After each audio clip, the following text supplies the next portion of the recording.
PR Kompas ir jauns raidieraksts, kuru vada sabiedrisko attiecību profesionāls ar varenu stāžu Kristīna Ķerve un Lāsmas Čestere. Šis raidieraksts ir radīts ikvienam, kurš vēlas izprast mūsdienu sabiedrisko attiecību pasauli, sākot no stratēģiskās komunikācijas un krīžu vadības līdz zīmola veidošanai un mediju attiecībām. Katrā epizodē mums piebiedrosies kā sarunu viesis, kas palīdzēs orientēties komunikācijas izaicinājumos. PR Kompas ir ceļvedis, lai attīstītu veiksmīgu komunikāciju un stiprinātu savu zīmolu. Labdien! Šodien mums ir raidieraksta PR Kompas otrā epizode, un mums ciemos ir Mārtiņš Strēģers. Mārtiņš ir valsts prezidenta padomnieks komunikācijas jautājumos. Viņš arī jurists, publikāciju un zinātnisko rakstu autors, līdzautors. Pirms tam viņš bijis padomnieks ārlietu ministram, tam pašam arī prezidentam, bijis nodibinājuma Rīga 2014 Eiropas kultūras galvaspilsētas sabiedrisko attiecību programmas vadītājs. Nu ko, Mārtiņ, sveicinās šeit. Sveiki. Sveiks, Mārtiņ. Sveiki. Priecājamies, kad esi piekritis sarunā, jo zinām, ka neesi publiski bijis daudz runātājs. Paldies, ka piekriti. Jā, un zinot arī, cik darbīgs laiks ir tagad, mēs tiekamies decembra vidū, burtiski tieši pirms Ziemassvētkiem, kad tev priekšā droši vien būs ļoti daudz darba saistībā par un ap apsveikumu runām. Tā ir? Tā ir. Mums parasti visdarbīgākais posms ir starp 18. novembri, praktiski no 11. novembra līdz pat uzvarošām beigām, kā mēs sakam, līdz gada mijai. Un tad mazliet attēlu. Jā, tad es, protams, varētu uzdot tos jautājumus, ka būtu secīgi, bet man ārkārtīgi interesē, cik daudz runu tev ir jāuzraksta laika posmā no 18. novembra līdz jaunajam gadam. Es par 18. novembru pateikt, man ir vidēji, nevis vidēji, man ir 7 uzrunas. 18. novembrī tikai? Jā, 18. novembrī ir 7 uzrunas, un tā ir visnoslogotākā visai valsts prezidenta kancelē diena. Protams, arī galvenajam varonim valsts prezidentam, jo, jā, ja daudziem tad tie ir svētki, vai vienkārši brīvdiena vai atpūta, tad mums tā teikt, mēs esam tie, kas tad, tā teikt, veidojam notikumus un ražojam ziņas. Un mēs es jau salīdzinu tā kā tādu fabriku, kurā mēs vienkārši gādājam, lai citiem ir notikums un lai citiem ir interesanti. Un tad nākamā tāda daļa ir tiešām vecgadu uzruna, un arī, lai tas būtu kā tāds, kaut kas tāds interesants, varbūt pārsteidzošs, un varbūt kaut kas arī aizķerās cilvēkiem. Pārlec jau ļoti tālu, bet tā kā cilvēki varbūt arī nezina īsti, ar ko nodarbojās valsts amatpersonu padomnieks komunikācijas jautājumos. Vai tu vari ieskicēt, jo tu esi bijis gan Rinkēviča kungam padomnieks kā ārlietu ministram, gan arī valsts prezidentam. Tā pieredze diezgan liela, vai tu varētu iezīmēt, ko šis cilvēks dara? Praktiski tādā vienā vārdā atbild par visu to redzamo publisko komunikāciju, ko veids valsts prezidents. Tas tā redzamā daļa. Protams, ir ļoti liela tā neredzamā daļa, tā sagatavošanas daļa. Un to nevienam nav jāzina, nav jāredz, tā teikt, ko dara virtuvē, lai gatavotu, tā teikt, šos notikumus. Jā, bet viss, ko jūs redzat, dzirdat, visas intervijas, viedokļi, vai arī kaut kas cits, vai arī notikumi, kurā piedalās valsts prezidents, mēs, tā kā Mēdīju centrs un valsts prezidenta komunikācija padomnieks, sniedz šo te atbalstu. Mēs varbūt ļoti skaļi skan padomnieks, bet es drīzāk teiktu, ka mēs visi padomnieki esam kā palīgi konkrēti šajā gadījumā valsts prezidentam. Un mana sfēra ir tieši komunikācija un sabiedriskās attiecības, lai saikni starp valsts prezidentu un sabiedrību, starp valsts prezidentu un mēdījiem. Tostarp vēl viens bloks, tāds mazāk redzams bloks, ir starptautiskie mēdīji. Jo arī ļoti daudz ir interviju pieprasījumi par visdažādākām tēmām. Starptautiskā politika ir visu laiku dienas kārtībā, un viena no valsts prezidenta funkcijām reprezentēt valsts starptautiski. Un šis ir vēl viens bloks, arī visas intervijas, tēmas, par ko runās, kad runās un kā runās. Un tad otrs bloks, protams, ir valsts prezidenta amata atšķirībā varbūt no tās iepriekšējās dzīves. Tā teikt, kad bija ārlietu ministrijā 8 gadi, tad šeit vairāk, protams, lielāks akcents ir iekšpolitika. Viss, kas saistās ar Latviju un Latvijas cilvēkiem un sabiedrību. Es tagad ļoti plaši atbildu un kā politiķis runāju. Bet tā tīri praktiski, taču neesi viens. Ne? Kas ir tavi tie cilvēki, kas palīdz? Kā tas notiek? Mums kodols ir kopā Mēdīju centrā ikdienā, ar ko mēs strādājam. Šobrīd tiešām ir tā, ka mēs esam 3. 3 cilvēki. Plus vēl foto, video, jā, kas nodrošina šo tehniski vizuālo darbu, bet šobrīd mēs esam 3, un es ļoti ceru, ka drīz būsim mēs 4, lai nodrošinātu visu, kā vajag nākas. Bet, katrā ziņā es dažkārt jūtos, kā es saku, Netflix seriālā, kādā no epizodēm, un rīts sākās ar kaut ko vienu, un vakars var beigties pilnīgi ar kaut ko citu. Labā ziņa, ļoti labā ziņa, un tas ļoti atkarīgs, protams, ir arī no darba specifikas vai arī uzņēmuma specifikas. Mans pilnīgi tagad pieredze un pārliecība ir tāda, ka 90% notikumus, pasākumus pilnībā var saplānot. Un, piemēram, mans kalendārs, un līdz to arī valsts prezidenta kalendārs, un mana kolēģa kalendārs ir 3 mēnešu priekš pa datumiem un laikiem saplānots. Tas nav nekas nejaušs, tas ir ļoti apzināti, mērķiecīgs darbs. Un līdz ar to tad arī tas palīdz šī ļoti laicīgā plānošana arī organizēt visu darbu. Un līdz ar to nav tā gluži, ka tur ārprāts 24/7 pieceļos un eju gulēt Rīgas pilī. Nē, tā arī nav, jo ļoti daudz, kas palīdz tieši ļoti forši tāda plānošana, ka mēs katrs komandas loceklis zinām, ko mēs katrs darām, par ko mēs atbildam. Un tas ir ļoti, ļoti panākuma atslēga. Un tā varbūt ir tā atslēga, ko šeit mīl Latvijā visu laiku saukt strateģiskā komunikācija. Tā ir tā. Labs vārds, gaidīju. Jā, es šo vārdu nemīlu, bet uzskatīsim, ka tā ir tā strateģiskā komunikācija. Bet tad, paklausoties tevi, Mārtiņa, sanāk, bieži vien sabiedriskajās attiecībās komunikācijā runā, ka mēs strādājam 24/7, ka mēs nevaram sabalansēt privāto dzīvi ar profesionālo dzīvi, jo mums ir jābūt visu laiku pakļautiem savām runas personām, savām organizācijām. Kā ir tavā amatā? Es dzirdu par to plānošanu, kur tu mini 3-4 mēnešus priekš. Vai ir iespējams mirklī, kad tu kļūsti vai nu par ministra padomnieku, jeb palīgu, vai par valsts prezidenta padomnieku, arī plānot un sabalansēt to savu privāto dzīvi, vai tomēr uz kādu brīdi ir jāatsakās, kā teikt, no privātās dzīves prioritātēm un jākalpo šiem saviem vadītājiem. Īpaši ņemot vērā, ka tev tas brīdis ir, cik gadus jūs jau esat tādā tandēmā? Nē, bet ir, konkrētajā gadījumā man, kas ļoti tiešām mums visiem palīdz kā komandai, ir ļoti, ļoti skrupulos plānošanas darbs. Varbūt tad atklāšu virtuves noslēpumu, mēs katru nedēļu padomnieki, visi kolēģiem sanākam kopā, mums ir priekšā liels kalendārs, un mēs izvērtējam visu, kas nāk arī iekšā valsts prezidenta kancelejā, kur aicina valsts prezidentu uz pasākumiem. Mēs, protams, pārunājam ar pašu valsts prezidentu pilnībā. Līdz ar to ļoti daudz, protams, ir jāņem šis aspekts vērā, ka ļoti daudz pasākumu, notikumu, kur ir nepieciešams sabiedrisko attiecību, komunikācijas atbalsts un arī man kolēģi atbalsts, kas nodrošina foto, video, kā piemēram, notiek brīvdienās. Protams. Tas ir viens aspekts. Bet mēs kaut kā visi esam pieslīpējušies, kā es saku, ir 90%, un es to esmu, man kaut kādā ziņā iemācījis laikam no Latvijas mobilā telefona laikiem arī, kur bija Juris Binda, man priekšnieks, arī ļoti, ļoti sistemātisks personība, sistemātiska un tā, ka daudz ko var plānot.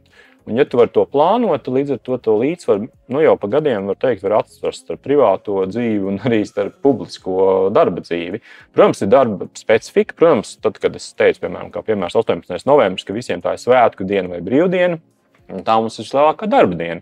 Bet tas ir šī darba tāds efekts, blakus efekts, bet ja man tas neinteresētu, kā es vienmēr saku, vienmēr ir izvēles brīvība, tā teikt, pacelt cepuri un iet prom un darīt kaut ko citu, bet tas jau kādā ziņā arī dzīvesveids ir. Un acīm redzot, ja jau man tas patīk, tad es arī tam esmu piekritis to darīt. Tas ir tas. Bet, galvenais ir arī plānot, jo man liekas, no tiem 90% tikai tie 10% ir tie, kur ir force majeure, un mēs atstājam, ka notiek kaut kāda, arī starptautiskas atricinājuma, iekšpolitiskas atricinājuma, valdības krišanas, tad nāk, protams, tad pakārtojās visa darba kārtība un darba dzīve vēl savādākā intensitātē. Bet man liekas, tā ir tā atslēga arī, mēs tā plaši runājam par strateģisko komunikāciju, ka tā ir kaut kas, tas ir mērķiecīgs, koordinēts, laicīgi saplānotas darbības ar konkrētu mērķi, ko mēs vēlamies panākt. Un tā specifika starp uzņēmumu, man liekas, un ministriju komunikāciju, jo es klausījos jūsu pirmo podkāstu. Lai zinātu, ko nāk. Uz ko es esmu parakstījies šeit, Jā, jā. noteikti. Te ir tieši tā atšķirība, ko iepriekšējā kolēģi teica Pildavas kundze, kad es pilnīgi piekrītu. Pirmkārt, tur ir jābūt atslēgvērēji sadarbībai. Ja tu strādā valsts pārvaldē, piemēram, ministrijā, labi ir ministra birojas, bet tev jāsadarbojās ar kolēģiem visiem, kuri strādā konkrētās ministrijās. Un otrs, kas ir ļoti svarīgs, man liekas, ir tas savstarpējās uzticēšanās darbs. Nav mēs un viņi, es un jūs, un apmēram un pārējie stāviet pie ratiem, un es esmu vienīgais gudrais un būšu šādi. Bet, ja ir tā simbioze un tā sinerģija starp departamentiem, starp ministru biroju un savstarpējā pat tāda uzticēšanās, un mēs visi esam uz vienas lapas, un ko mēs darām, tad arī tas rezultāts ir. Un, ja savādāk es klausījos jūs podkāstu, jūs runājat par slaveno dronu, un kas tur notika vai nenotika, kas sanāca un kas nesanāca. Nu jā, un te ir tā, man liekas, vēl viena perfekta atslēga. Īstenībā neejot detaļās, diezgan smalki zinu visu tās detaļas, bet te ir jautājums par sadarbību un savstarpēju operativitāti un ātrumu. Nevis 48 stundas tu raksti vienu relīzi, un pēc tam tu iznāc preses konferencē, un viss šis rakstītais sabrūk vienā sekundē. Un tad atkal jautājums, vai kaut kādu priekšdarbi darīt, vai ir savstarpēji bijusi koordinējoša vispār saruna. Un tad mēs redzam to, ko mēs redzam. Bet te arī ir uzreiz jautājums, kā tad motivēt amatpersonas pievērst lielāku uzmanību komunikācijai. Tur noteikti Lāsma vēl varēs vēlāk uzdot jautājumu, jo izaicinājums jau ir arī ar amatpersonām. Tavā gadījumā tavs tiešais priekšnieks, viņš ir ilgu laiku strādā publiskajā pārvaldē, viņš ir pieredzis publiski. Viņš ir aktīvs pats par sevi. Jā, arī dažādā ziņā, arī sociālo mediju komunikācijā, bet mēs redzam, ka ir izaicinājumi daudzām amatpersonām tieši ar šo publisko komunikāciju, komunikācijas kvalitāti. Kā tu domā, kā var motivēt vairāk izkopt šo publisko komunikāciju tieši amatpersonām, publiskās pārvaldes amatpersonām? Lūk, tas ir izaicinoši, un es piekrītu, kādēļ. Viens, man liekas, ļoti tiešām svarīgs faktors, ja mēs tagad runājam par publisko pārvaldi, un ja mēs pievēršamies komunikācijai no politikas lauka. Jā. Jo viss šīs te valsts amatpersonas, ja mēs tagad atkal ejam vēl konkrētāk ministri, tās politiskas amatpersonas. Un tad, protams, ir šis te ideālajā pasaulē profesionālais ierēdnis ar konkrēto, ministriju, institūciju vai iestādi. Un vienīgais, kas var būt tas motivējošais, protams, dzinums tādam politiķim, ja mēs runājam pēc tādas klasiskas politikas teorijas, būt pārvēlētam. Acīm redzot, jo tad vienīgais, kāpēc cilvēki nāk politikā, viņi vēlās kaut kādas pārmaiņas, acīm redzot, viņi vēlās ar savu politiku ienākot politikā, kaut ko panākt. Un atkal mēs atgriežamies pie strateģiskās komunikācijas. Manuprāt, vienīgais motīvs būtu pirms cilvēks iet aktīvajā politikā. Pirmais līmenis, viņš pats sev atbild, uz cik ilgu laiku es to vēlos, vai es esmu tikai tāda raķete, kura pēc manis kaut vai plūdi. Sev atbildēt. Tīri tagad ļoti personiski sev atbildēt. Nākamais no šīs organizācijas, šajā gadījumā laikam politiskās partijas, vai mēs to politiku, ko mēs vēlamies darīt, mēs ejam šeit ilgtermiņā, vai arī tas ir tikai negadījums, nejaušība, un tālāk mēs atkal kā tāds komēts nokrītam kā zvaigznes pēc 4 gadiem, piemēram. Nesaukšu konkrētās partijas un piemērs, un es neesmu arī nekad bijis nevienā politiskā partijā un neplānoju. Līdz to es tā ļoti neitrāli un vispārīgi varu runāt, bet tie tikai man subjektīvi novērojumi. Un tad nākamais līmenis, ja tas tiešām ir nopietni, un ja cilvēks ilgtermiņā amatpersona, ja politiķis šajā gadījumā iet politikā, viņam ir jāveido šo komandu, kas, protams, sastāv arī un ļoti liels stūrakmenis ir tas, kurš atbild par tevi kā amatpersonu, kā politiķi, par tavu tēlu, un ne tikai tēlu, par to politiku, ko tu vēlies īstenot. Ar kādiem instrumentiem, kā tu to pārliecinās citu vairākumu. Tā ļoti skan, man liekas, sabiedrību, bet sākas ar to, ja mēs ņemam politiski savus, oponentus vai cīņu biedrus, beigās sabiedrību, un kā to panāks. Un tad nākamais ir, man liekas, tas līmenis, tā ir tā spēja, ja tu atrod pareizos komandas cilvēkus, spēja viņiem uzticēties, ieklausīties un arī rīkoties atbilstoši. Bet tā ļoti smalkā līnija, un es saprotu šo lielo jautājumu, jo viens ir tā teorētiski, tagad ļoti skaisti runāja, protams, bet viens ir šī praktiskā sadarbība. Un kā mēs redzam, bieži vien sanāk tas, kas drīzāk nesanāk, nevis sanāk. Bet kā atrast to smalko pavadienu, kad visi strādā kā komanda un ieklausās viens otrā. Jo man liekas, mums Latvijā vispār ir ļoti liela problēma. Mums ļoti patīk daudz diskutēt par visu. Mēs taisam konferences, strateģiskās komunikācijas konferences, ko es laipni atsaku savu dalību un tā. Bet bieži vien, man liekas, tādā praksē mēs ļoti maz sadarbojamies. Joprojām tas ir par visādos līmeņos. Kāpēc tavuprāt, Aina? Kas ir tas, kas mums neļauj? Ilgstošā laika periodā es drīzāk varētu atbildēt ar saviem novērojumiem starp Baltijas valstīm. Mēs parasti sakam, mūsu trakie dienvidu kaimiņi lietuvieši, un tā tas izpaužās visos līmeņos, arī biznesā, privātajā, to esmu vērojis ilgstošā laika periodā. Viņi kaut ko izšauj, bet dara. Būs pareizi, nepareizi, bet viņi dara. Viņi maz tur diskutē, pēc tam viņi varbūt ļoti skaļi arī kaut ko piesaka. Sākumā viss paskatāmies, dūli, diez vai kaut kas tur sanāks, bet viņi labi, viņi dara. Varbūt viņi kļūdīsies, bet viņi atkal nopurināsies un dara. Igauņi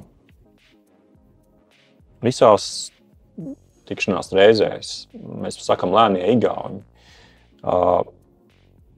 Igauņi tā klusāk ieklausās, vēlreiz pārjautā, vai tiešām tas tā varētu būt. Un varbūt tiešām tā varētu būt. Viņi vēlreiz pārjautā, vai tiešām tas sanāks. Un tad, kad viņi ir pieņēmuši lēmumu, viņi dara. Viņi atkal dara. Diskusiju laiks beidzās. Un mēs esam kā vidusvalsts, vidzeme, vai Latvija pa vidu starp Lietuvu un Igauniju. Mums patīk diskutēt. Un mums ļoti pietrūkst reālā rīcība un darbība. Tāda tiešām rīcība un darbība. Un vēl viena tāda dzīves ziņa ir, kad mēs esam, manuprāt, arī, un tas ir par komunikāciju, un tas ir par tādu, man liekas, politiskās kultūras jautājumu. Un tad, ja tikai man subjektīvie, visu, ko es saku, šie man subjektīvās pārdomas un novērojumi, ka mēs esam aizgājuši tādā diplomātiskā līmenī, mēs runājam tik ar tādiem diplomātiskiem teikumiem, jebkur, gan publiskajā pārvaldē, gan komunikācijā, vai arī otra galējība. Mēs vairs neievērojam nekādas pieklājības normas un uzmetam uz galdu. Un mēs uzmetam uz galdu. Mums nav likums, nejautā pēc iemesliem, pildiet. Vienalga, kādā dzīves jomā, taču likums ir. Tā teikt, neziņa neatbrīvo no atbildības. Pildiet, nav svarīgi. Bet taču ir likums, vai ne? Tas nekas, ka kaut kādas sistēmas nestrādā. Pildiet. Nav izveidots, piemēram. Jā, un man liekas, ka tas ir tas, mums neseko bieži vien rīcība, vai mēs mūsu savā tajā komunikācijā, arī tādā valodā visu laiku esam tādi, vairs nav ne tiešuma, ne netiešuma, mēs esam kaut kur pa vidu visu laiku. Un mēs turpinam diskutēt. Bet ja paskatāmies tavu darba devēju, un īpaši es skatos, pusotrs gads jau ir pagājis, un īpaši tādā pēdējā pusgada laikā es esmu novērojis ļoti tiešus, ļoti skaļus tādus izteikumus, komentārus, un ieskatoties tavā darbā. Tas, protams, ir aizkulis, kas interesē. Cik lielā mērā tādas mazi izteikumi, piemēram, vai mēs norādīsim uz kaut kādu kritiku, ka kaut kas nestrādā šajā vietā vai šajā vietā. Tādas mazās lietas tiek skaņotas, vai tas ir šī cilvēka personība. Un viņš uzskata, ka tas nestrādā, tas nav pareizi, tāpēc tāds viedoklis tiek pausts. To es atstāšu sadaļā virtuves noslēpumu. Okay. Jo es vienkārši skatos, ka, protams, ir sava specifika un tas, ko es valku, nereti jau var būt atšķirīgs viedoklis par komunikāciju, vai ne, vai par šo ir vērts komunicēt, vai nav. Un tad kā veidot šo te balansu? Un tas arī atgriežas pie Kristīnas jautājuma. Ja tu mēģini plānot, un ļoti forši 90% saka, izdodas izplānot, bet ir tie 10%, kas tomēr nav. Tā ir tā improvizācija. Un tas ir ļoti labi, ka ir improvizācija. Tas pat ir ļoti labi, jo savādāk būtu arī garlaicīgi strādāt. Un to mēs atstājam, tā teikt, ir tā kā diriģents, kurš ir pie diriģenta pults. Un tad mums ir visiem jābūt kā komandai vienādā toņkārtā, orķestris, lai spēlētu perfekti un izcili. Tas ir tas virtuves noslēpums. Tas arī atgriežas pie tās drosmes, un man ļoti aizķērās tas, ko tu teici, vai cik mēs esam drosmīgi pieņemt lēmumus, atbildīt, cik mēs esam drosmīgi iet un parādīt to, ka mēs zinām, vai vismaz mēs esam gatavi tagad rīkoties. Nē, bet nevis demonstrēt un parādīt, bet arī rīkoties. Jā. Tieši rīkoties, jo es saku, mums ir ļoti daudz lozungi, ļoti daudz saukļi, diskusijas, konferences, diskusijas. Bet rīcība mums visu laiku ir tā, mums iztrūkst, manuprāt, tāda, mēs esam pazaudējuši tādu mērķi. Kādēļ mēs diskutējam? Par jebko šai valstī, un ne tikai šai valstī. Un man liekas, ka tas ir vēl viens tāds aspekts, ko mums vajadzētu uz tādu vairāk uz darbību vērstu. Arī komunikācija, tad mēs aicinām rīkojies, neguli. Jo tas vienīgais laiks ir šis laiks, mūsu dzīves laiks ir vienīgais laiks. Un nav cita laika un nebūs cita laika. Mūsu vienīgā dzīve ir tagad. Un nebūs ne pagātnē, kā bija. Tas bija.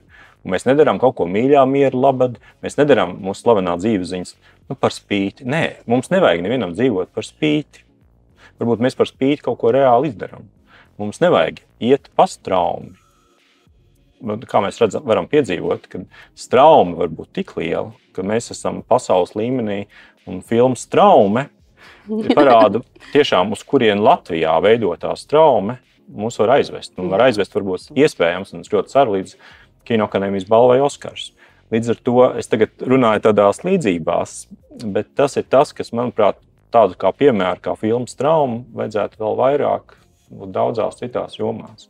Un ja mēs runājam par dažādiem transporta infrastruktūras projektiem, tad varbūt vajag rīkoties.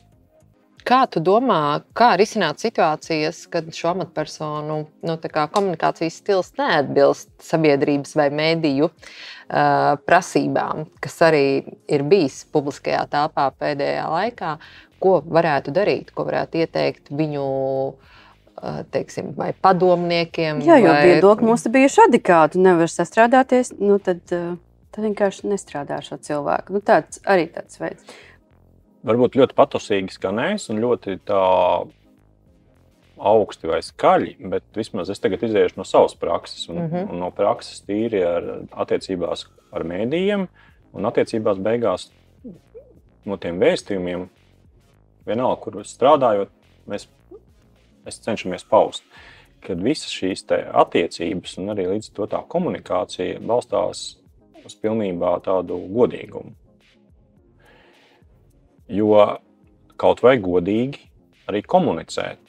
Nezinu, mums nav finansējums, un līdz to mēs jums neteiksim, nebūvēsim gaismu pils, kuras nebūs, nekad nebūs. Jo tieši tā, tas arī sabiedrība pēc nedēļas vai mēneša vai gadu teiks, hei, tad un tad, un to mēs redzam visās intervijās. Tas jau nav tikai ar politiķiem, jebkurā īstenībā, jebkurā dzīvesfērē, nezinu, arī universitātē, gan jau iekšējā kaut kādas diskusijas noteikti notiek, nezinu, par kādiem attīstības jautājumiem, uz kuriem universitāti būtu jāiet, teiksim, nākotnē, bet tad vismaz godīgi vai nu tu pasaki arī savā komunikācijā, vai arī, ja tev nav šī atbilde, tad labāk tiešām neko nesaki. Arī tas būs godīgi, jo vienkārši, man liekas, vajag ievērot to savstarpēju, un līdz to rodās arī tā kredibilitāte tiek audzēta. Un arī tas ir kaut kas arī nākamais pakāpe autentiskums. Ja mēs runājam par tēlu, un tad mēs atgriežamies, es tagad tā ļoti praktiķi viedokļi runāju, jo tas visi, tam visam arī tam tēla būvēšanai, un mēs runājam tālāk, ja nākamais posms reputācija, bet arī tā rīcība politikai, vai arī vai uzņēmumā, vai arī universitātē, bet arī universitāte būvējot savu tēlu, starptautisko tēlu studentiem. Piemēram, es nevaru iedomāties, Rīgas Stradiņu universitātē izsludina konkursu ārvalstu studentiem, un pēkšņi universitātes rektors sasola, ja jūs pie mums brauksiet, mēs jums nodrošināsim 5 zvaigžņu viesnīcu, kas neatbilst nekādai realitātei, kaut kādām reālajām visām. To jūs nekad nedarīsiet, protams. Ja? Līdz ar to, bet tam līdz to jūs komunicēsiet, ko jūs varat piedāvāt tam ārvalstu studentam, lai nav nekāda vilšanās ne studentam, ne arī pašai universitātei, un kādas jūs arī prasības prasāt. Un studentam, lai viņam, lai tā teikt, neatbrauc students, nezinu, kādas Vācijas, un piedod, bet tu neatbilst mūsu universitātes standartiem. Līdz ar to, man liekas, to jābalsta uz tādu godīgumu. Un tas arī rada tālāk to kredibilitāti, uzticamību. Tas rada arī kaut kādā ziņā, ka tas, ko mēs darām, tie nav tikai vārdi, tas ir nopietni un seko pēc tam arī rīcība. Un mēs arī godīgi to visu vienmēr stāstam. Bet zini, kas man nonāk? Tagad jums galva nesajauc. Nesajauc galva, bet tas, ko es atceros, ka citreiz, vienkārši arī tādā profesionālā pieredzē, citreiz to labo ziņu nav. Ja? Un tad es vienkārši atceros, vis kaut kādos projektos strādājot, kur par to godīgo komunikāciju, ka tā godīgi ir tik liela sūde ārā aiz durvīm, ja, ka tev tā kā negribās par to runāt. Un tas arī no tāda politiķa viedokļa, taču vai spēles starp politiķi un ministriju, kurš runā par labajiem un sliktajiem jautājumiem, ja? Mēs zinām, viss kaut kas ir. Vai ne? Bet tev tā realitāte iekiko, saucamais, ja? Un tu gribi runāt par labām lietām, bet tā realitāte ir tāda, kāda ir, un tad tu tā kā gribi noklusēt. Ja? Tu gribi, lai mediji runā par tām labajām un skaistajām lietām, nevis izceļ ārā vispārējo. Un tad kā atrast to balansu, jo jebkura sabiedriskā attiecība, profesionāla uzdevums, tev pirmais, vai ne, veidot tēlu, reputāciju, strādāt un visu laiku domāt, kā izcelt to, ka šī amatpersona strādā aktīvi, vai ne, dara lielas, labas lietas, bet tā realitāte kaut kur mutuļo. Lai viņi mutuļo. Bet tāda ir realitāte, tāda ir īstenība. Bet no tevis sagaidīs, ka tu radīsi šo tēlu. Bet to tēlu tu nebūvēsi intuitīvi tikai dēļ. Protams, ir tā teikt, ir skaistie notikumi, un viss, kas dzīvē notiek, arī skaists. Un atkal nav tik skaistie notikumi, un arī, diemžēl, ļoti, ļoti skumji notikumi. Un to jau arī ja mēs runājam par tēlu, reputāciju, sabiedriskajām attiecībām, mēs jau runājam par ilgtermiņu. Un man liekas, ir jāskatās vienmēr to mērķi ilgtermiņā. Man liekas, vienmēr nedrīkst pazaudēt to mērogu. Jo arī iestādes vai uzņēmumu tēls ir jāskatās ilgtermiņā. Es nezinu, es abstrahējies, lai ejot bišķi prom arī no tāda valsts pārvaldes institūcijām, bet es tā plašāk domāju. Kāpēc uzņēmumi, finanšu iestādes, protams, taisa sponsorēšanas projektus, ziedojumu kampaņas, kur mēģina, protams, tas PR komanda vai komunikācija komanda mēģina uzņēmumu vadību. Un mēs zinām, cik tas ir ļoti izaicinoši un grūti. Tad teikt, strādāt uzņēmumā par sabiedrisko attiecību speciālistu, vadītāju, komunikāciju grupu, jo, kā mēs zinām, tā jau tikai reklāma. Jūs jau gribat mūs tikai tā piebarot, un tā teikt, mēdī neuzķerās, un tad to ziņu, labo ziņu nenes. Bet es domāju, bet tur jau vienmēr jāskatās, ka mēs visu, ko darām, vai arī pat kādreiz nedarām, mēs to darām vai nedarām ilgtermiņu vārdā. Vienmēr nedrīkst pazaudēt to strateģisko mērķi. Jebkam, ko tad mēs vēlamies ar šo savu darbību, aktivitāti panākt. Un es šeit gan bišķi nepiekritīšu to, ka jāsaka tā, mums vienmēr jābūt rozā ziņas jāpienes. Vai cik skaisti viss. Šodien sniegs, šis sniegs, kas šodien tieši tagad krīt pa logu ārā. Un to mēs esam notīrījuši. Ārā ir plus 30 grādi, bet tas baltais sniegs, un tas nekas, ka ir mīnus 20 grādi tur ārā, un iespējams tur daudziem salst, un vispārējais, un mašīnām riepas nav nomainīts, un būtu slīdi. Bet viss taču ir rozā. Šis rozā lietas. Un atkal mēs atgriežamies, man liekas, ilgtermiņa. Kāds ir ilgtermiņa mērķis? Arī komunikācijai, sabiedriskām attiecībām, uzņēmumam, kāds ir mērķis, kāds ir konkrētai personai, pie kā jūs strādājat vai uz kā jūs strādājat. Un ka varbūt arī dažkārt, ja nav tās rozā pozitīvās ziņas, cukurvata, bet tāda ir dzīve. Un, protams, un tad nākamais jautājums ir tās sliktās ziņas, vai kaut kas tiešām atkal noiet greizi. Mēs atkal atgriežamies, cik mēs godīgi to, bet godīgi izstāstam un kā mēs to izstāstam. Neviens jau tā teikt nesoda, nebūs kaut kāda soda, bet kā mēs to pasakām. Kā, un arī, es vienmēr saku kolēģiem, bet kā tas izskatās? Nevis, kad viens ir kaut kas uzrakstīts, bet arī kaut kāds pasākums vai tā, noteikti, bet kā tas izskatās? Jo iespējams ļoti jau arī tā uzrakstot uz lapas, viss izskatās ļoti labi, bet beigās ir konkrēti dzīves cilvēks, katru uzņēmumu ir dzīves vadītājs, un es atvainojos, viņš var piecelties no rīta, viņam, nezinu, mēnesi fāzes nebūtu labas vai vienkārši slikti justies, un viņš nepateiks varbūt tieši tādām frāzēm un tādiem vārdiem, ko sabiedrisko attiecību speciālists viņam ir uzrakstījis. Jo nebūs. Mēs vienkārši zinām, ka nebūs, bet nekas. Bet tad jautājums, kā mēs varam drīzāk, es domāju, tā jāpadomā par tādām praktiskām lietām. Man liekas, labs sabiedrisko attiecību speciālists vai komunikators ir labs tulkotājs, kurš iztulko un vēlreiz to vēsti aiznes uz tām ausīm, šajā gadījumā uz mēdījiem, kas tālāk arī, protams, to izskaidro. Nav jau vienmēr nebūs nekad tās labās un skaistās lietas, un arī, protams, kaut kas notiek, bet galvenais jau, kā mēs to visur izstāstam. Vai mēs tiešām visiem skaidrojam. Bet es arī nepiekrītu, lai nebūtu tāds infantīlisms, man liekas, un tas ir drīzāk mākslīgo intelektu. Es pēdējā laikā domāju ar mākslīgo intelektu šo attīstību, kas arvien vairāk un straujāk pārņem arī visu pasauli, rietumus, sevišķi, protams, no ASV. Vienmēr parasti arī no sabiedriskām attiecībām gaida par sarežģītām lietām, vienkāršā cilvēku valodā, lai būtu, jā, es piekrītu, bet man liekas arī sabiedrisko attiecību, jebkura un komunikātora, jebkurš uzdevums, mēs nevaram nodarboties ar tādu infantīlismu. Ka mēs jebko šai pasaulē, un pasaule nav tik vienkārša, un nav tik balts un melns, un pasaule ir arī sarežģīta. Mēs nevaram visas lietas novest līdz tādam infantīlismu līmenim, kad man liekas arī, ja ir kaut kas tomēr ļoti sarežģīts, tad, protams, ir kolēģi, kas ir ļoti, speciālisti konkrētā lietā, juridiskā kādā niansēs vai tehnoloģiskās niansēs, vai, piemēram, finanšu sektorā tagad ir ļoti liela attīstība, notiek arī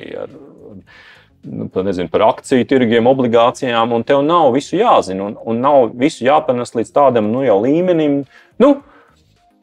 Es tagad fantazēju, piemēram, iegādāties akcijas, jums vienmēr būs 15% peļņa gadā, un izlaižam visu to, kas tur pa vidu vēl varētu būt, iespējams, biržas kritumi, krahi, kāda ir kara darbības ietekme uz konkrēto reģionu, ekonomiskā izaugsme, tā. Man liekas, ka to jau mēs arī, man liekas, tas tāds iekšējais uzdevums ir, ka mēs sabiedrisko attiecību arī cilvēks to mēs nenovedam to līdz tādam infantīlismu līmenim. Un ka nav viss rozā, un nav jābūt visam rozā, jo visa dzīve nav rozā. Labi. Piedod, man pirmā izglītība Latvijas Universitātes teoloģijas fakultātē. Es zinu. Tāpēc es arī tev tā atbildu. Jā, tas viss kārtībā, bet tāpēc es arī gribēju par tevi kā par Mārtiņa Strēģeres personību. Mēs ielikām tādu sadaļu iekšā, kur nedaudz gribās pastīties uz tevi, kā tu esi veidojis. PR Kompass – raidieraksts, kuru vada sabiedrisko attiecību profesionāls ar varenu stāžu Kristīna Ķārve un Lāsma Šķeste. Vai tu varētu pateikt, ja tu pasties savu profesionālo darbību, vai tu vari nosaukt kādu personu vai personas, kas tev tiešām ir tādā pozitīvā ziņā ietekmējuši un palīdzējuši nonākt? Iedvesmojuši, mēs drīzāk teiktu. Ietekmējuši vai iedvesmojuši profesionālajā tavā dzīvē. Jā. Es atkal drīkstu atbildēt savādāk? Droši. Mēģini. Es tagad teikšu ļoti nepareizi, pedagoģiski nepareizi, un Lāsma nedrīkst klausīties lietu. Es domāju, ka labs sabiedrisko attiecību speciālists ir tāds, kurš nav tikai beidzis sociālo zinātņu fakultātes sabiedrisko attiecību katedru vai nodaļu, bet ka viņam noteikti ir vēl kāda viena izglītība. Un Un viņš tikai nefokusēja uz sabiedriskajām attiecībām, jo sabiedriskās attiecības nav tikai par komunikāciju plānu vai preses relīžus, un es uzsveru gramatiski pareizu, vismaz uzrakstīšanu. Tas tā. Labi, bet par tevi, ja tu skaties. Un man, ja mēs runājam, man ļoti iedvesmo, es šad tad lasu arī autobiogrāfiskas grāmatas, romāns par cilvēkiem, kuri visdažādākās jomās ir harizmātiski, kuri ir sasnieguši vai bijuši sasnieguši, bet man visvairāk iedvesmo ļoti labs literārie darbi, romāni. Es nezinu, tagad lasīju, nebija tiešām lasījis, visu laiku bija plauktā Forsytha teiku, un man vienkārši, izlasot 4 grāmatas, man vienkārši elpa aizraujās, kā varēja tā uzrakstīt kādreiz. Jo kā šis rakstnieks spēja kaut ko tādu uzrakstīt, kur ir cilvēki, kur ir dzīve, cilvēku attiecības, man tas fascinē. Man fascinē īstenībā cilvēki, kuri man var paņemt ar intelektu. Kad vienkārši, tā teikt, es palieku uz pauzes, kas man pārsteidz. Jā.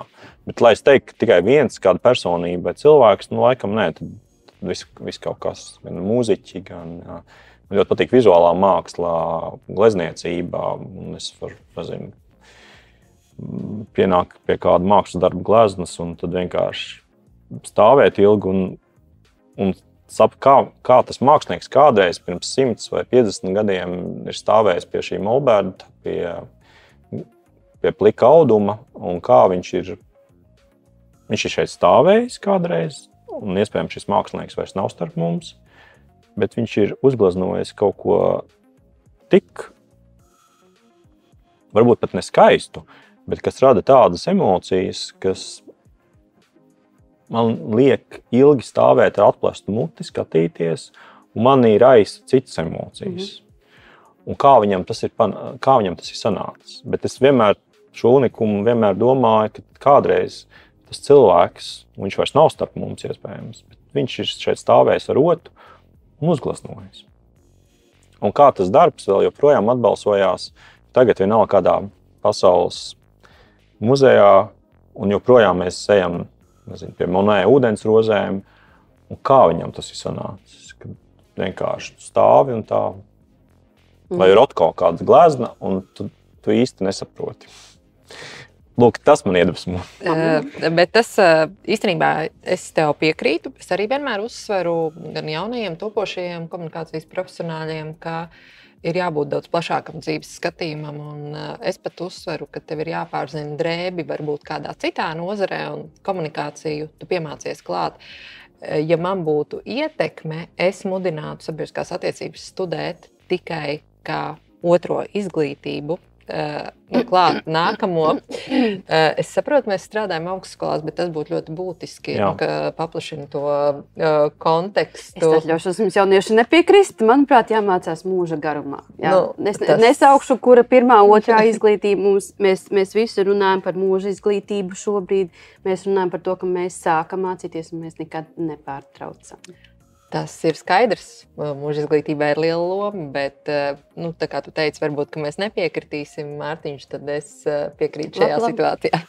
Bet man atkal, pirms mēs vēl dziļāk varbūt kaut ko par Mārtiņu, kā par personību paprasam, jautājums ir par sociālajiem mēdījiem, jo tu diezgan daudz uzsvēri šo godīgo komunikāciju gan ar ietekmes pusēm, varētu teikt, gan ar klasiskajiem mēdījiem, bet pēdējie 10 gadi, vairāk kā 10 gadi, ļoti liela nozīme arī valsts amatpersonu komunikācijā ir sociālajiem mēdījiem. Un es ļoti bieži saziņā ar studentiem saņemu jautājumu, vai jūs zinat, kas veido mūsu prezidentam sociālo mēdīju saturu.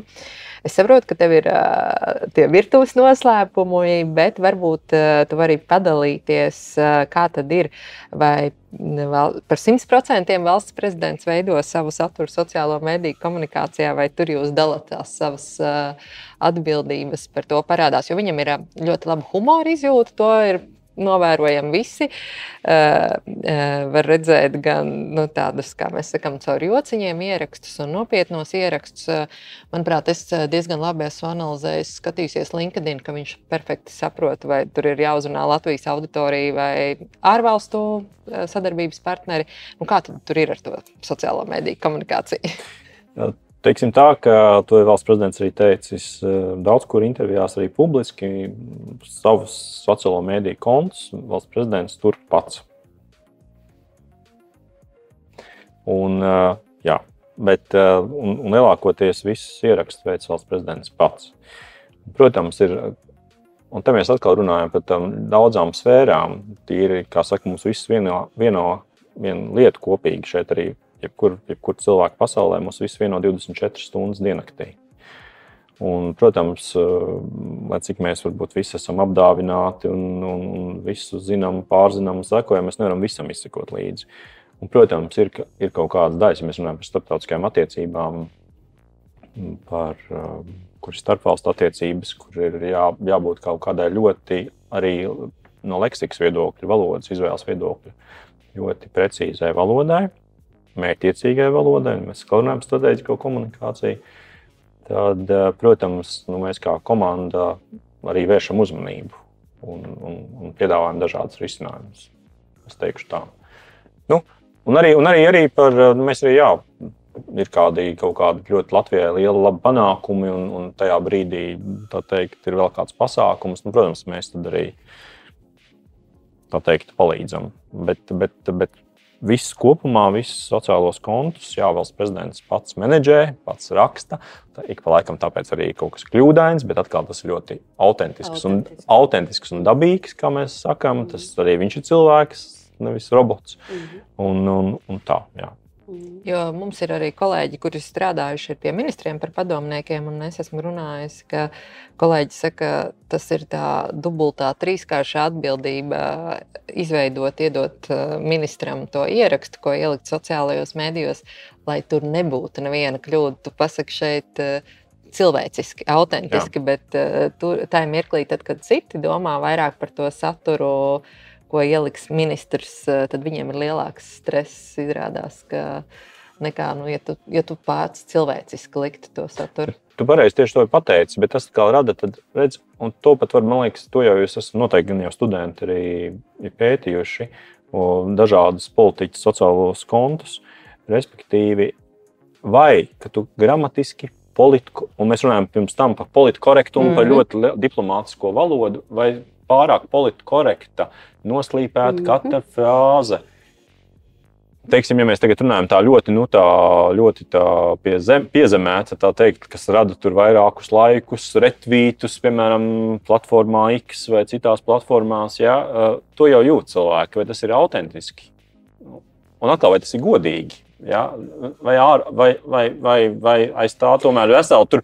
Un atkal, un te ir vēl viens aspekts, starp citu, ko atkal mēs atgriežamies pie drona, par laiku.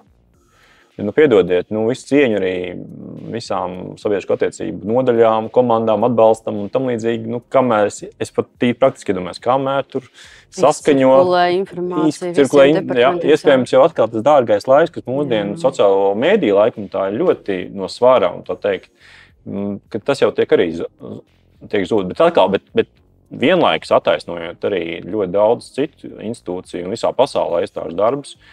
Un atkal, par ko mēs runājam, piemēram, Latvijas bankas paziņojums sociālos tīklos. Vienalga kāds paziņojums. Un tad tie finanšu tirgi, tas ir monetārā politika. Tur es uzskatu, tur es esmu ļoti iespējams arī konservatīvs, ka tur jābūt ļoti precīzai, ļoti skaidrai, pārdomātai katrai zilbei, katram vārdam, kas tiek rakstīts. Un tur tev arī neprasa, piemēram, tas ir kā piemērs, ka Latvijas banka tagad tvīto, druģaini, kaut ko tādu. Un tas jautājums, par ko mēs runājam, jo man liekas arī, vai ārlietu ministrija, piemēram, tīri kā ārlietu ministrija, nevis kā kāds ministrs vai politiķis, bet kas dod ļoti precīzu, un arī tā ir strateģiskā komunikācija. Tiešām, piemēram, ir konsulārie gadījumi, notiek zemestrīces, tev ir slavenā, kur, kad, un ko darīt drīzāk. Nu, tā ir ļoti arī precīza, un tad tur atkal jādomā katra frāze un katrs vārds. Līdz ar to tā atbilde ir jāskatās ļoti par kādām sabiedriskām attiecībām, kādu institūciju, par sociālajiem tīkliem un par ko mēs runājam. Tu ļoti pareizi nodalīji institūciju un personu. Un tas, kur mēs bišķiņi saduramies to, un tas, ko tu saki, tev varbūt tādā ziņā veids, ka viņš ļoti agrīni to sāka darīt. Viņš uzķēra to potenciālu, un tu skaties un salīdzini, ko tu gribi. Nu, viņš ir galvas tiesu, es atvainojos, protams, pārāks par jebkuru citu ministru, dēļ tā sava autentiska. Un tu zini, ka, nu, protams, kā tu runā, komanda veido kaut kādu informāciju iedod, bet tas ir viņš, kas to gal galā publicē. Un tad tā otra puse, un es esmu bijis tajā otrā pusē, kad ir tie privātie konti, kuri pēkšņi pazūd. Un te parādās šie pucētie konti ar nopucētiem tekstiem vispārējais, un tad tur nedaudz par to fraud, to sastāvdaļu, vai ne, cik tas ir tieši autentisks un patiess, ja to veido tas padomnieks. No otras puses, tev ir ministrs kā institūcijā, kā tāds, kas strādā. Tas ir tieši pat arī tādā veidā ir arī biznesā. Tur nav atšķirība, manuprāt. Jā. Un te vairāk domājot ne tikai par to autentiskumu, bet klausoties arī to, ko Mārtiņš teica par to ilgtspējību.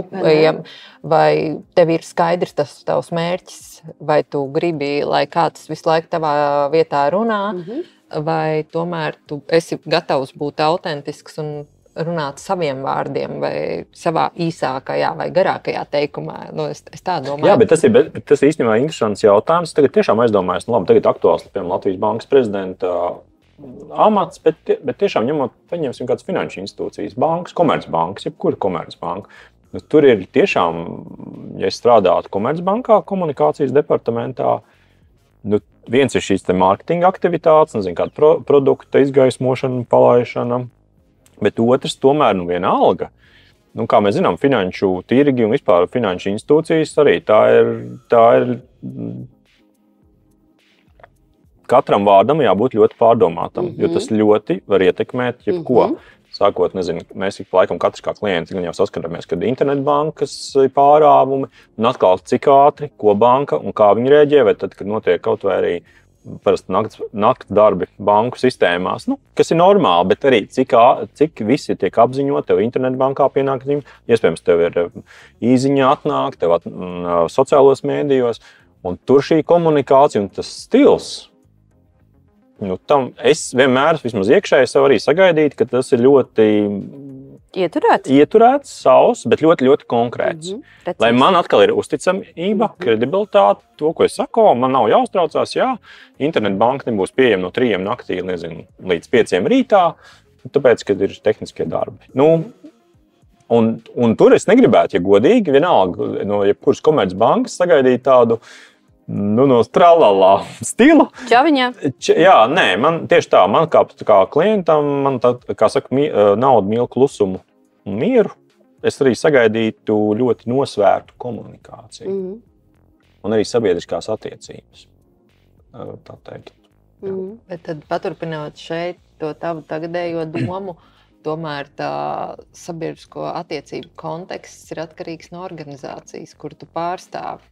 Un, vai tev ir jābūt tādam konservatīvākam, nopietnākam, vai tev ir jābūt, kā citreiz mēdz teikt, sabiedrisko attiecību profesionāļiem, kā tu šo ziņu uzrakstīt cilvēku valodā, ne tik korporatīvi vai ne tā kā lietišķi, tad tas ir atkarīgs no organizācijas pēc savas būtības. Jā, jo tieši tā, jo organizācijas atkal mērķi un kāds ir uzdevums. Un sociālajos mēdījos tu gribētu, tas virziens, ka mēs noturam to lietišķumu arī, ja tā ir finanšu institūcija vai tas ir attiecīgi kāda institūcija. Atkal mans subjektīvais viedoklis, bet ja mēs runājam par finanšu institūcijām, es sagaidu šo tādu Wall Streetas, jeb Cityjas nopietnību. Un tas atkal, ko mēs runājam? Mēs runājam par amatpersonām, politiķiem, mēs tā pārlecam, tad mēs runājam par uzņēmumu komunikāciju un kaut vai augstskolu komunikāciju. Un īstenībā es arī pat no augstskolas tagad tā padomājot, es vēlos studēt. Man ļoti konkrēti ir jautājumi, konkrēti man vajag informāciju, ko es studēšu, kāpēc, ko es saņemšu, kas es būšu pēc diploma, kādu studiju priekšmeti man būs kā iespēja apgūt šeit, vai nebūs drīzāk, un dienas beigās, cik tas maksās. Labi, atgriežamies pie autentiskās komunikācijas. Labi. Vai tu man vari iedot recepti, kā uzrakstīt perfektu jaungada runu? Jo kāpēc? Jā, skaidrs zināms, ka atkal būs šis te lielais pasākumu kopums, kur visi gaida. Un gan jau nebūs prezidenta runu. Kāpēc? Kāpēc tu gaidi? Es gaidu, es katru gadu sekoju līdzi abas divas premjera runa, prezidenta runa. Nu, nestāsti man. Jā. Obligātā komponenta. Lāsī, ko tu dari? Es tagad pajautāšu savādāk. Ko tu dari 23:40 naktī, vecgada vakarā? Konkrēti gaidu amatpersonu uzrunu. Es arī. Jā, bet labi, mēs esam specifiskā auditorija. Tu šampanieti nedzer. Es tikai pēc. Slaveno Rosolu vai pīrādziņu, kur paši izcepjās. Nē, Mārtiņ, no sākuma ir uzrunas, un tad var viss ir sagatavots pie televizora. Un tad no 12 naktī tu sāc rosolēst un pīrādziņus cept un šampanieti dzert, ja? Jā, bet uzrunā ir jābūt. Jā. Iedod jauniem profesionāļiem, ļoti nav tā, ka visi zina, kā nonākt līdz tām runām. Jā. Un tā ir māksla. Un tagad runāju par tiem iedvesmu avotiem, kas tevi iedvesmo. Tas ir ārkārtīgi sarežģīts darbs, nemitīgi rakstīt runas. Un zinu, ka daudz padomnieku to nemaz nedara. Kad amatpersonu uzrunas tiek iepirkt šī iemesla dēļ, ka tā ir māksla. Es nevaru citādāk aprakstīt. Uzrakstīt runas ir sava veida mākslas darbs. Kā to var izdarīt? Bet tas kopdarbs ir noteikti. Tāpēc, kad vienmēr, kad arī jebkur, teiksim, dziesmu un deju svētki, kur arī valsts prezidentam pirmā darba diena bija 8. jūlijas, un pirmā darba diena bija uzrunāta noslēguma koncerta dziesmu un deju svētkos. Un tad man šis prieks man bija tā teikt, Mārtiņ, tad sākam. Un es pat braucu uz Meža parka lielo estrādi, es atceros riteni, es pat uzkāpu augšā, izstaigāju visu estrādi un domāju, ko mēs te runāsim. Un tad es 3 reizes, un man prezidents jautāja, bet jūs saprotat, kad nākamā dienā, viņš vēl nebija prezidents, vēl nebija zvaras nodots, kad priekšā jums būs 25,000 cilvēku, un aizmugurē būs 20,000 jaunajā Meža parka estrādē cilvēku. Aiziet! Tas nekas ne. Es saku, nē, mēs aizbrauksim uz Meža parka estrādi, un es jūs nostādīšu šeit priekšā. Vienkārši nostāviet priekšā un paskatieties uz priekšu, un iedomājieties, ka jums aizmugurē būs. Un ko jūs teiktu? Ko jūs sacītu cilvēkiem? Tā mēs aizbraucām, pastaigājāmies. Tad arī valsts prezidentam bija pārdomas, ko teikt. Un tas ir tāds kopdarbs. Un tādā ziņā arī, protams, ka gal galā jebkura uzruna tā ir valsts prezidenta dienas beigās uzruna. Tā ir viņa uzruna, nevis kāda cita uzruna. Un parasti tos elementus arī, ko vēlētos pateikt, kā vēlētos pateikt, tad tas ir tāds radošs process. Tas ir tiešām tāds radošs process. Citreiz ļoti ātri rakstās, citreiz bišķiņ ilgāk vajag. Bet atkal, vismaz mani centrālais uzstādījums, jebkuru runu rakstot, nevajag nekad moralizēt. Nekad nemoralizējiet. Nemāciet dzīvot nevienu. Nevajag. Un tad mēs runājam par aroganci, par augstprātību. Nevajag to darīt vienkārši. Un atkal vajag būt autentiskam. Un jārunā ir ar tādu pārliecību, jo tie ir tavi vārdi, nevis kaut ko mākslīgi stāstīt vai... Bet tu neizjūti spiedienu, tev ir katru gadu, tu zini, ir šīs es nevaru teikt svētās runas, bet lielās runas. Mēs vairākiem kolēģiem kopā strādājam un ir tā, kad bet tas ir radošs process. Neatkārtoties, pateikt kaut ko jaunu, pateikt pietiekami sirsnīgi, lai bet mūsu dzīve nekad neatkārtojās, tev katra diena ir unikāla. Mūsu dzīves katru dienu ir unikāls. Mēs nekad neatkārtosimies, jo tas gads tomēr ir unikāls katram. Un mūsu atvēlētais laiks ir unikāls. Nedzirdēju atbildi, kā uzrakstīt ideālo runu. Tas, lai paliek mums kā virtuves noslēpums sadarbībai.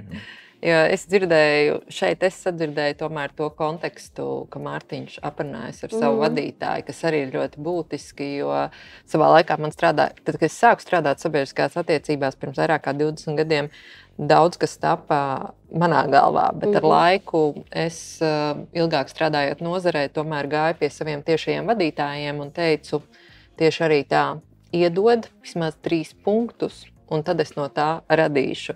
Jo tas stāsts ir par to autentiskumu, par to virzienu, lai es nerunāju savā valodā, bet viņa valodā. Un šeit es to sadzirdēju, ka un arī, jo galu galā, kā es teicu, dienas beigās, jebkura uzruna ir konkrētās personas uzruna. Vai tas ir uzņēmumā, atkal mēs pašāk, vai universitātes vadība, vai rektors, piemēram, tā ir viņa uzruna. Un mēs nevaram, es nezinu, kaut ko pilnīgi atrauti, jo tad atkal mēs runājam par to autentiskumu, par to godīgumu. Un tam jābūt ar pārliecību, ko saka. Un valsts prezidents to gan var apliecināt, ļoti, ļoti cītīgi strādā pie uzrunām. Un nav tā gluži, ka, kaut ko pateikšu. Nē, tiešām tā nav. Un tas ir tiešām 18. novembris un vecgada uzruna. Tie ir diezgan izaicinoši tādi darbi. Jā. Mārtiņš Drēģers, tu esi prezidenta padomnieks komunikācijas jautājumus. Kas ir tava profesionāla ambīcija? Tu esi, man liekas, ja skatos tāda PR profesionāli, sabiedrisko attiecību profesionāli, tu esi sasniedzis ārkārtīgi daudz, manuprāt. Ja? Tu esi padomnieks valsts prezidentam. Bet ja tu padomā par to, kā tu sev redzi pēc 10, 20 gadiem, kas ir tava profesionāla ambīcija? Kur tu vēlies būt? Audzēt ķirbis. Kā tu audzēsi ķirbis? Dārzā. Es vēlos nelielu dārzu un audzēšu ķirbis. Kad tas būs? Mēs to nezinām. Vispār, lai cik tas būtu dīvaini, es nekad nebiju iedomājies, ka es nokļūšu tur, kur es nokļūšu. Un dzīvē nav nejaušības, un vēl tas trakums bija pirms Eiropas kultūras galvaspilsētas Rīga 2014, kas man ļoti daudz ko iedeva. Tiešām. Tas pusotrs gads, kad man nostādīja priekšā, ka Mārtiņa un Diāna Čivula toreiz vadītāja nodibinājumā, un viņi man uzticēja toreiz. Es strādāju pie cita pilnīgi prezidenta, Andra Bērziņa, kas ir pilnīgi cita personība. Es biju Līgai Krapānai mediju centra vietnieks. Un tā atkal bija pilnīgi cita izaicinājuma, un tā bija pilnīgi cita personība. Tāpēc nav tā gluži, ka es strādāju tikai pie kāda viena cilvēka, un arī es pilnīgi nejauši nokļuvu, absolūti nejauši, praktiski nokļuvu arī pie tagadējā valsts prezidenta darbā, ārlietu ministrijā 2015. Gada 7. janvārī. Tagad atceros. Tāpēc, ja tu man jautā, ko mēs darīsim visi pēc 10 vai 20 gadiem, vai tu pats strādās sabiedriskās attiecībās, un vai tu strādās universitātē tieši savā katedrā, mēs to nezinām. Nu labi, es dzirdēju atbildi. Bet man ir noslēdzošais. Tā kā mēs abas arī strādājam ar studentiem, un tad jautājums ir, ko tu ieteiktu topošajiem komunikācijas speciālistiem, kuri vēlas strādāt ar augsta līmeņa, tā es varētu teikt, amatpersonām. Kādas tad būtu tās būtiskākās, varbūt 3 prasmes, lai viņi strādātu šajā jomā, kas viņiem ir jāattīsta? Nevairāk.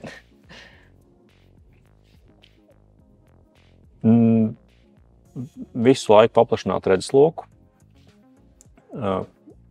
Un, protams, atkarīgs no tā profila, kur viņi strādās. Bet kā mēs iepriekš teicām, es arī esmu par to, ka sabiedriskās attiecības var būt viena no izglītībām, bet ne vienīgā izglītība, pilnīgi noteikti. Jo sabiedrisko attiecību speciālistam ir jāseko līdzi un jātur uz pulsa roka pilnīgi visiem procesiem. Tās nevar būt nekad atrautas, vienkārši tīri tikai es rakstīšu relīzi un aiz manis kaut vai plūdi. Vienmēr jāatver to mērogu un jāredz to mērogu tādā ļoti plašā, jo it kā varbūt pirmajā mirklī šķiet, ka uz man tas neatiecas uz sabiedriskām attiecībām. Tas neatiecas, nē, draudziņi, tas beigās vakarā var attiekties, kas liekas sākotnēji, tas ir tikai kaut kas tāds. Vienalga, vai strādājat uzņēmumā vai kādā institūcijā vai pie kādas amatpersonas, jo beigās tas viss ir sabiedriskās attiecības. Un nebūt paviršiem. Jo man liekas, ka tas laikmets, protams, ir ļoti tāds gaisīgs, bet nebūt paviršiem. Un spēt tomēr koncentrēties un nebūt paviešiem to, ko dara. Paldies, Mārtiņ.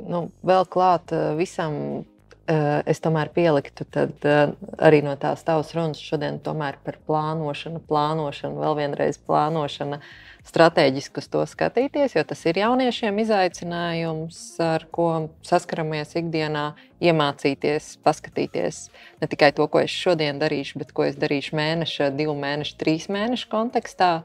Vēl es sadzirdēju par šo mērķi, ja ikvienam, vai sevišķi, ja mēs skatāmies uz tādām amatpersonām, vai ir mērķis, vai ir organizācijai mērķis, ko tu gribi sasniegt par tādu ilgtspēju. Un ļoti būtiskā lieta par to godīgo komunikāciju.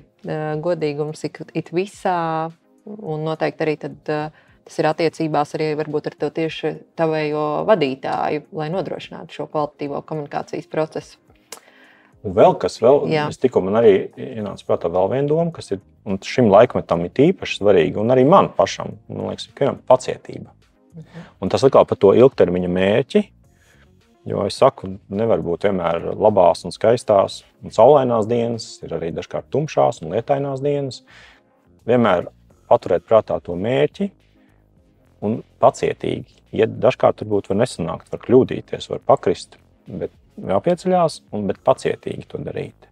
Nevis, man nesanāk, vai es reiz nepelnu, nezinu, tā kā Amerikā vai ASV vai kādā Londonā sabiedrisko attiecību aģentūrā, bet pacietību. Pacietību un nebūt paviršiem. Labi, paldies, Mārtiņ, ko gatavosim rosolu, iepirksim šampāniešus, alkoholiskus un bezalkoholiskus un gaidīsim jaungada runu. Jā, paldies, Mārtiņ. Paldies jums par jūsu laiku. PR Kompass ir jauns raidieraksts, kuru vada sabiedrisko attiecību profesionāls ar varenu stāžu Kristīna Ķerve un Lāsmas Čestere. Šis raidieraksts ir radīts ikvienam, kurš vēlas izprast mūsdienu sabiedrisko attiecību pasauli, sākot no stratēģiskās komunikācijas un krīžu vadības līdz zīmola veidošanai un mediju attiecībām. Katrā epizodē mums piebiedrosies kā sarunu viesis, kas palīdzēs orientēties komunikācijas izaicinājumos. PR Kompass ir ceļvedis, lai attīstītu veiksmīgu komunikāciju un stiprinātu savu zīmolu.